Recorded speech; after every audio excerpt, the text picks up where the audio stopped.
Señor secretario, el tema que nos ocupa se denomina México Próspero en el segundo informe de gobierno.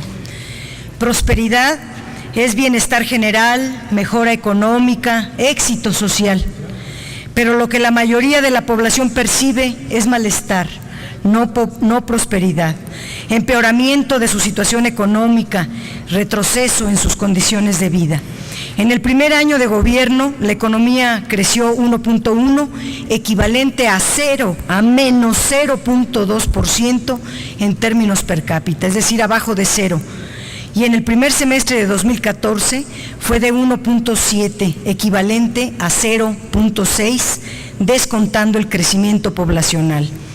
Este mal comportamiento hizo que usted redujera su pronóstico inicial de 3.9 a 2.7, cifra imposible de alcanzar a menos que en estos 4 meses que restan del año la economía creciera a 5% para promediar, lo cual no es factible. Y lo más probable es que en 2014 tengamos otra vez crecimiento cero en términos per cápita. ¿Dónde está el México próspero que ustedes promocionan?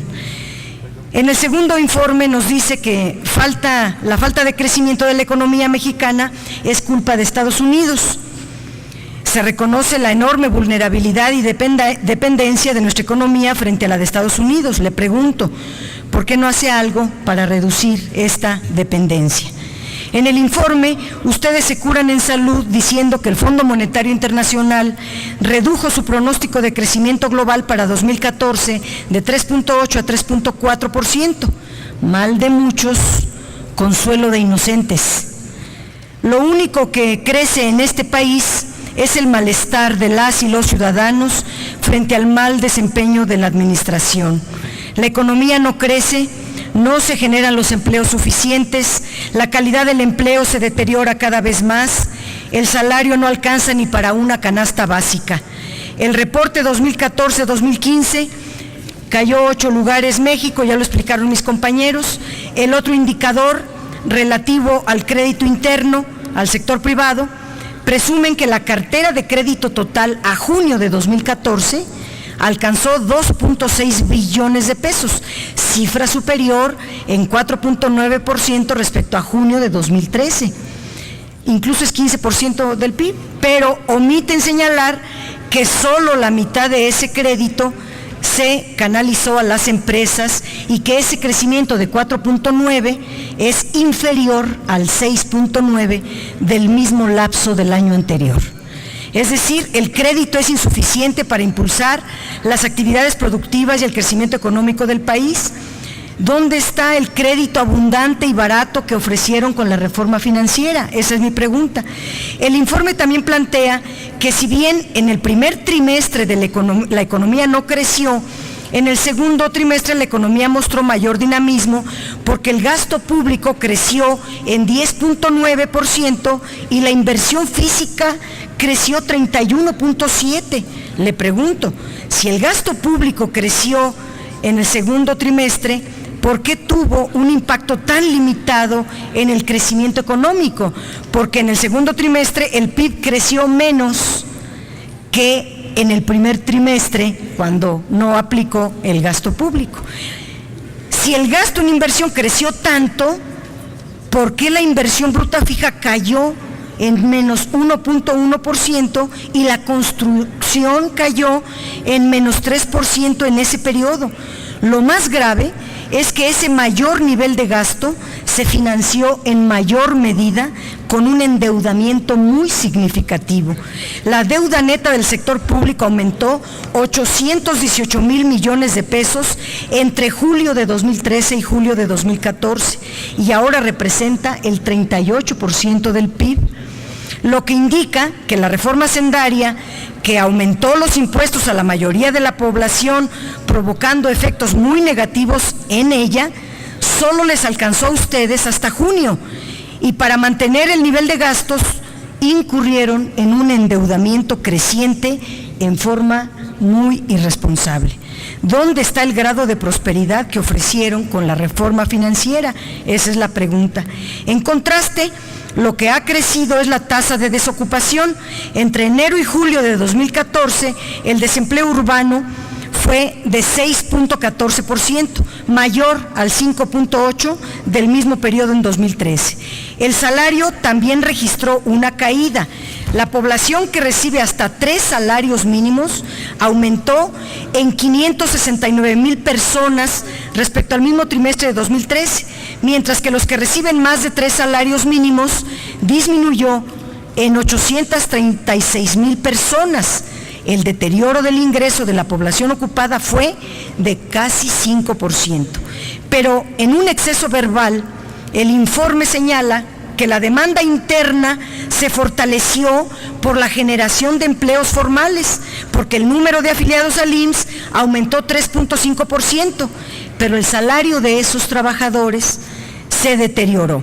Entre enero y julio de 2014, el poder adquisitivo del salario medio de cotización respecto del costo de la canasta básica disminuyó menos 1.1% respecto al mismo periodo de 2013. Y el índice que mide a los trabajadores que no reciben ingresos ni para comprar una canasta básica aumentó 2.8% entre el primer semestre de 2013 y el mismo periodo de 2014. Por último, los ingresos petroleros del gobierno federal pasarán de 69.4% del valor de los hidrocarburos en 2014 al 71.5% en 2015, a pesar, de que a Pemex se le asignan solo 48% de las reservas, le quitan los proyectos más productivos, se reduce la plataforma de producción y se reduce artificialmente el precio del petróleo. Entonces, ¿cómo puede aumentar los ingresos? Pues con un régimen fiscal a Pemex más confiscatorio que el de 2014. Usted había ofrecido un régimen más blando para Pemex. Como ve, no estamos ante un México próspero y menos aún se logrará tras esa contrarreforma energética que es la más dañina para el país. Por sus respuestas, gracias. Gracias, senadora Padierna. Tiene el uso de la palabra el doctor Luis Videgaray Caso para dar respuesta hasta por 4 minutos.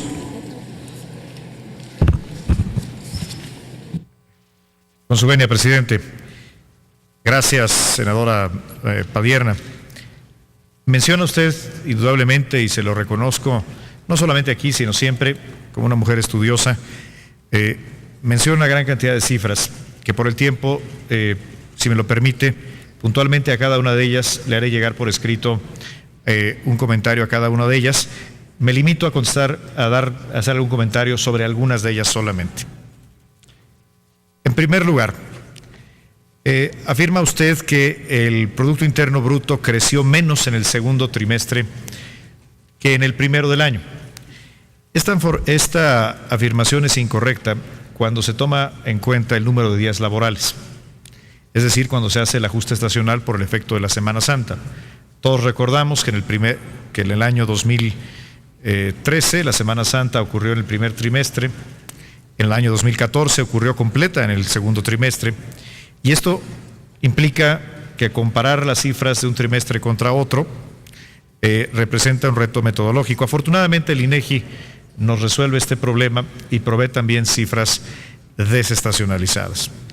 De hecho, la cifra desestacionalizada trimestral es un crecimiento del 1.04 trimestral, que si la anualizamos, multiplicándola por 4, es una cifra de 4.22%. Esa es la tasa de crecimiento anualizada a la que está creciendo la economía en el segundo trimestre del año, según las cifras no de la Secretaría de Hacienda, las cifras del INEGI.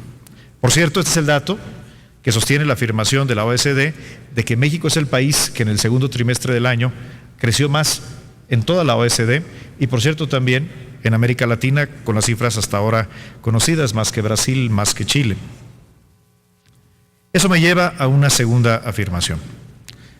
Nos dice usted que se requiere un crecimiento del 5% en el segundo semestre para alcanzar la meta, la estimación, porque no es una meta, la estimación del 2.7%.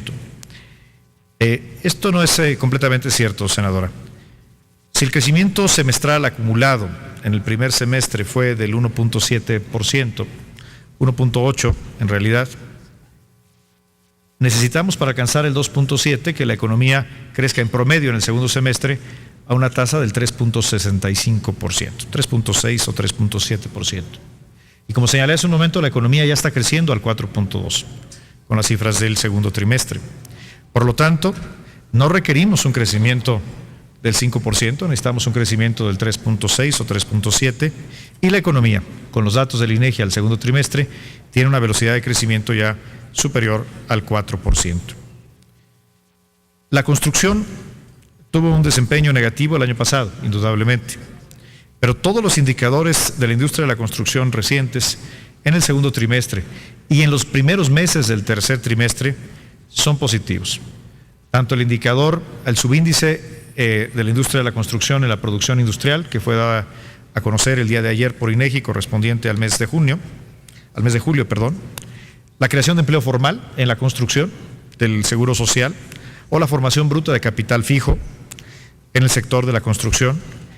Todos estos indicadores muestran crecimientos positivos que los detallaré en el documento que me permitiré hacerle llegar.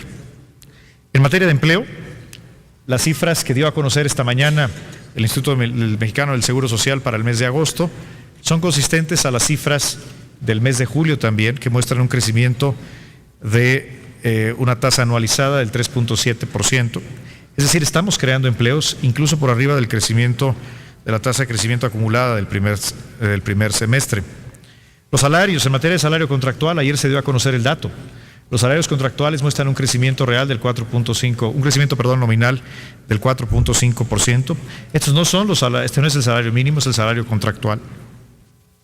Es decir, creo que es muy importante, más allá de la posición política que se tenga, de una muy respetable visión crítica que puede tenerse de la política económica, que tengamos un análisis objetivo de las cifras que están disponibles y que, insisto, ninguna de estas las provee el gobierno federal, son cifras que provee en su mayoría el Instituto Nacional de Estadística.